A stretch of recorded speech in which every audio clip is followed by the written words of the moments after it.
नमस्कार महाराष्ट्र. पिंपरी चिंचवडकरांसाठी आनंदाची बातमी. आपल्या मनातील प्रेयसी पाहण्याची संधी मिळणार.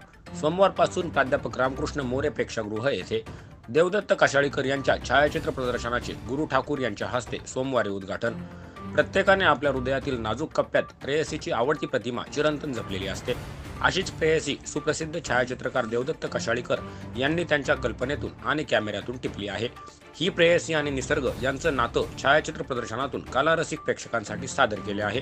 चिंचवड येथील प्राध्यापक रामकृष्ण मोरे प्रेक्षागृह येथे सोमवार दिनांक 12 फेब्रुवारी रोजी सकाळी 10 वाजता या प्रदर्शनाचे उद्घाटन सुप्रसिद्ध गीतकार कवी गुरु ठाकूर यांच्या हस्ते करण्यात येणार आहे. यावेळी सुप्रसिद्ध कला दिग्दर्शक महेश कुडाळकर, ज्येष्ठ चित्रपट दिग्दर्शक उमेश कुलकर्णी आदी मान्यवर उपस्थित राहणार आहेत.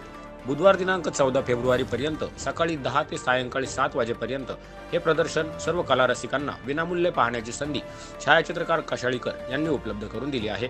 चेहऱ्याच्या पलीकडे जाऊन पण सौंदर्य आणि सृजनाची एक परिभाषा आहे, अशा पाहता क्षणीच मनाला भुरळ घालणाऱ्या या छायाचित्रकारांना सुप्रसिद्ध गीतकार कवी गुरु ठाकूर यांनी अशी चढती दुपार, सखे सांभाळ पदर, तुझ्या गजऱ्याने दिली उभ्या मनाला उभर, नको उधळत जाऊ असा रूपाचा कहर, तुझ्या पाठीला खिळली उभ्या रानाची नजर असा शब्दसाद चढविला आहे. या प्रेयसीचा मागोवा घेण्यासाठी देशभरातील विविध राज्यात, विशेषतः महाराष्ट्रासह लडाख, कर्नाटक, गोवा, गुजरात, उत्तर प्रदेश जाऊन थंडी, ऊन, वारा, पाऊस अंगावर झेलत छायाचित्रे घेतली आहेत. स्पेशल आर्कवी अशा कॅनव्हासवर सप्तरंगाची उधळण करत अतिशय सुंदर कलाविष्कार असणारी 60 पेक्षा जास्त छायाचित्र या प्रदर्शनात पाहण्यास मिळणार आहेत. Bureau report, N Marathi news.